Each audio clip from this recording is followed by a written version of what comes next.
Okay, isang palang araw mga teknik at meron lang tayong isang kwan dito, Vivo naman mga teknik. Yung sabi nila Vivo Y1. So ito yung problema niya. So okay naman yung display. Nga lang pagdating sa kanyang biglang gumana. Kasi kanina, ayan, tulad ito 0, hindi gumagana yung 0. Remove. Yan. So ayan o. Remove. So may mga kwan na hindi gumagana. So yan ang naging problema rito. Yan.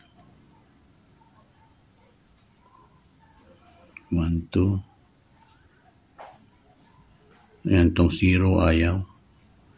Okay, tapos ito. Ay gumana. So yun pong problema natin. Okay, good day mga teknik at continuation dun sa ating ginagawang Oppo o Vivo pala. So nakabili tayo ng LED sa Lazada na nagkakahalaga lang ng 500 plus, pero dahil kasama na dun yung delivery charge, mga ng 608.5 pesos. So murang-mura na mga teknik. Tingnan natin ngayon kung okay itong naibigay nilang unit sa atin galing sa Lazada. Ito yung patiknik, may kasama pang tools. Isang set na.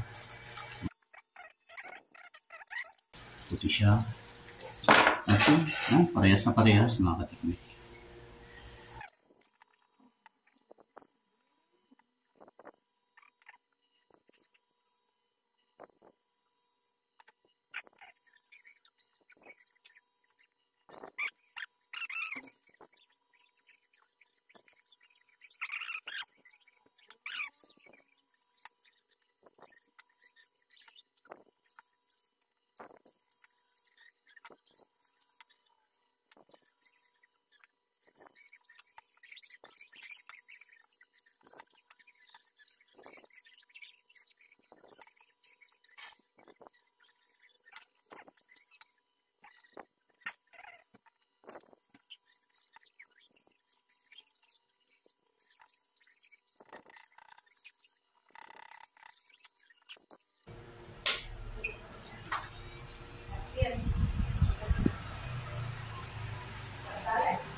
So ito na siya mga teknik.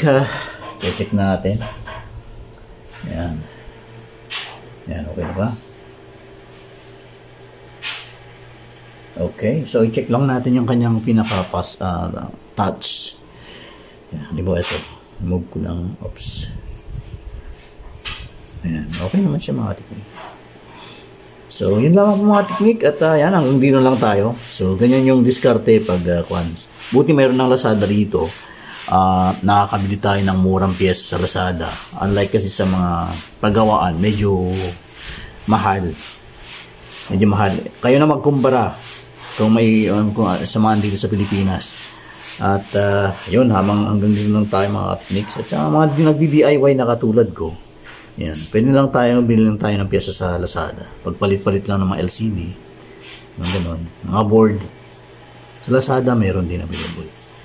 So hanggang dito lang tayo mga teknik at yan, thanks God ulit sa karunungan at nakatipid tayo ng konti kung kumpara pag bumili tayo ng pyesa sa mga bilihan dito o sa mga paggawaan.